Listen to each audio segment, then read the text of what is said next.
ਸਾਡੇ ਮੁਲਕ ਦੇ ਵਿੱਚ ਅਸੀਂ ਨਿਆਣੇ ਵੀ ਆਪਣੇ ਪ੍ਰਾਈਵੇਟ ਸਕੂਲ 'ਚ ਪੜ੍ਹਾਉਂਦੇ ਆ। ਕਿਹੜੀ ਗੱਲ ਤੋਂ ਪੜ੍ਹਾਉਂਦੇ ਆ? ਅਸੀਂ ਫੀਸਾਂ ਭਰਨੇ ਆ ਕਿਉਂਕਿ ਸਰਕਾਰੀ ਸਕੂਲ ਦੇ ਵਿੱਚ ਅੱਛੀ ਤਾਲੀਮ ਨਹੀਂ ਮਿਲਦੀ ਸਾਡੇ ਬੱਚਿਆਂ ਨੂੰ। ਬੱਚਾ ਸਾਡਾ ਘਰ ਤੋਂ ਸਕੂਲ ਤੱਕ ਜਾਣਾ, ਉਹਦਾ ਬੱਸ ਦਾ ਕਿਰਾਇਆ ਅਸੀਂ ਦੇਣਾ, ਉਹਨੂੰ ਵਰਦੀ ਅਸੀਂ ਲੈ ਕੇ ਦੇਣੀ, ਕਿਤਾਬਾਂ ਅਸੀਂ ਲੈ ਕੇ ਦੇਣੀਆਂ। ਸਾਡੀ ਅਗਰ ਨਾਲੀ ਟੁੱਟ ਜੇ ਬੂਹੇ ਅੱਗੇ ਤੇ ਉਹ ਅਸੀਂ ਪੱਲਿਓਂ ਪੈਸੇ ਦੇ ਕੇ ਬਣਵਾਣੀ ਹੈ। ਸਾਡੇ ਬੂਹੇ ਅੱਗੇ ਸੋਲੰਗ ਟੁੱਟ ਜੇ ਤੇ ਪੱਲਿਓਂ ਮਜ਼ਦੂਰੀ ਦੇ ਕੇ ਅਸੀਂ ਬਣਵਾਣਾ ਵੇ।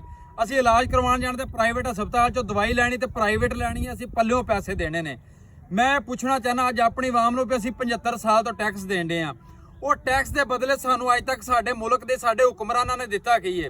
ਸਾਡਾ ਟੈਕਸ ਕਿੱਥੇ ਜਾਂਦਾ? ਕਦੀ ਅਸੀਂ ਪੁੱਛਿਆ ਇਹਨਾਂ ਨੂੰ ਵੋਟ ਲੈਣ ਆਇਆਂ ਨੂੰ? ਸਾਡੇ ਮਹੱਲੇ ਦੇ ਵਿੱਚ ਇੱਕ ਟੂਟੀ ਕੋਈ ਇੱਕ ਨਲਕਾ ਕੋਈ ਲਵਾ ਦੇਵੇ ਨਾ ਤੇ ਅਸੀਂ ਪੂਰਾ ਪਿੰਡ ਉਹਦੇ ਪਿੱਛੇ ਵੋਟ ਦੇ ਦਿੰਦੇ ਆ ਕਿ ਸਾਡਾ 5 ਸਾਲਾਂ ਦਾ ਸਿਰਫ ਟੈਕਸ ਦੇ ਬਦਲੇ ਇੱਕ ਨਲਕਾ ਹੀ ਬਣਦਾ। ਮੇਰੇ ਪਿੰਡ ਜਿਹੜੇ ਪਿੰਡ ਨੂੰ ਮੈਂ ਰਹਿਣਾ ਉਹਨੂੰ ਅੱਜ ਵੀ ਕੱਚਾ ਰਸਤਾ ਜਾਂਦਾ ਸ਼ਹਿਰ ਦੇ ਨਾਲ। ਬਿਲਕੁਲ ਕਿਸੇ ਸਿਆਸਤ ਬਗੈਰਤ ਨੇ ਕਿਸੇ ਕੰਜਰ ਨੇ ਉਹ ਸੜਕ ਨਹੀਂ ਪੱਕੀ ਕਰਵਾਈ ਕਿ ਮੇਰੇ ਪਿੰਡ ਦੇ ਵਿੱਚੋਂ ਕੋਈ ਟੈਕਸ ਨਹੀਂ ਜਾਂਦਾ। ਮੈਂ ਇੱਕ ਮਾਚਿਸ ਲੈਣਾ ਘਰ ਵਾਸਤੇ ਮੈਂ ਉਹਦੇ ਤੇ ਵੀ ਟੈਕਸ ਦੇਣਾ, ਮੈਂ ਜਾਨਵਰਾਂ ਲਈ ਵੰਡਾ ਲੈਣਾ ਉੱਤੇ ਵੀ ਟੈਕਸ ਦੇਣਾ, ਮੈਂ ਆਪਣੀ ਕਣਕ ਵਾਸਤੇ ਖਾਦ ਲੈਣਾ ਉੱਤੇ ਵੀ ਟੈਕਸ ਦੇਣਾ, ਤੇਲ ਲੈਣਾ ਉਹਦੇ ਤੇ ਵੀ ਟੈਕਸ ਦੇਣਾ ਵਾ। ਉਹ ਕਦੀ ਤੇ ਇਹਨਾਂ ਸਿਆਸਤਦਾਨਾਂ ਨੂੰ ਪੁੱਛ ਛੜੋ ਯਾਰ ਤੁਸੀਂ ਵੀ।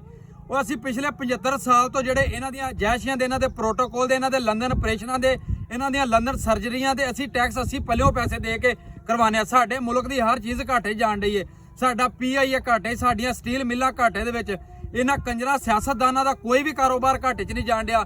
ਇਹਨਾਂ ਦੇ ਹਰ ਰੋਜ਼ ਕਾਰੋਬਾਰ ਤਰੱਕੀ ਕਰ ਰਹੇ ਨੇ, ਦਿਨ ਦੁਗਣੀ ਰਾਤ ਚੁਗਣੀ ਤਰੱਕੀ ਕਰ ਰਹੇ। ਮੇਰਾ ਮੁਲਕ ਪੈਰੋਂ ਪੈਰ ਪਿੱਛੇ ਨੂੰ ਆ ਰਿਹਾ। ਹਰ ਰੋਜ਼ ਅਸੀਂ ਗਰੀਬ ਹੋ ਰਹੇ ਹਾਂ। ਸਾਡੀ ਕਰੰਸੀ ਦੀ ਕੋਈ ਵੈਲਿਊ ਹੀ ਕੋਈ ਨਹੀਂ ਰਹਿ ਗਈ। ਅਸੀਂ ਕਿਸੇ ਮੁਲਕ ਨੂੰ ਬਾਹਰ ਮੂੰਹ ਵਿਖਾਣ ਜੋਗੇ ਨਹੀਂ ਰਹਿ ਗਏ। ਸਾਨੂੰ ਜਦੋਂ ਵੀ ਬਾਹਰੋਂ ਫੋਨ ਆਉਂਦੇ ਨੇ ਉਹ ਪੁੱਛਦੇ ਨੇ ਕਿ ਤੁਸੀਂ ਮੁਲਕ ਦੇ ਵਿੱਚ ਕਿਸ ਤਰ੍ਹਾਂ ਗੁਜ਼ਾਰਾ ਕਰਦੇ ਜੇ, ਕਿਉਂਕਿ ਅਸੀਂ ਇਸ ਮੁਲਕ ਦੇ, ਅਸੀਂ ਇਸ ਮੁਲਕ ਦੇ ਵਿੱਚ ਸਾਡਾ ਜੀਣਾ ਮਰਨਾ। ਸਾਨੂੰ ਦੁੱਖ ਲੱਗਦਾ ਇਸ ਗੱਲ ਦਾ ਜਦੋਂ ਸਾਨੂੰ ਬਾਹਰੋਂ ਗੱਲਾਂ ਕਰਦੇ ਨੇ। ਤੇ ਇਸ ਵਾਰੀ ਇੱਥੇ ਨਾ ਸਿਆਸਤਦਾਨਾਂ ਨੂੰ ਪੁੱਛਣਾ ਵੇ, ਤੁਸੀਂ ਵੀ ਇਹਨਾਂ ਨੂੰ ਜ਼ਰੂਰ ਪੁੱਛਣਾ ਜਦੋਂ ਤੁਹਾਡੇ ਕੋਲ ਆਉਣ ਵੀ ਸਾਡਾ ਟੈਕਸ ਕਿੱਥੇ ਜਾਂਦਾ। ਇਹਨਾਂ ਦਾ ਪ੍ਰੋਟੋਕੋਲ ਤੇ ਸਾਡਾ ਪੈਸਾ ਲੱਗਦਾ ਪਿਆ। ਇਹ ਕੰਜਰ ਅੱਜ ਵੀ ਬਾਹਰੋਂ IMF ਕੋਲੋਂ ਕਰਜ਼ਾ ਨਾ ਲੈਣ, ਸਾਨੂੰ ਕੁਝ ਵੀ ਨਹੀਂ ਹੋਣਾ।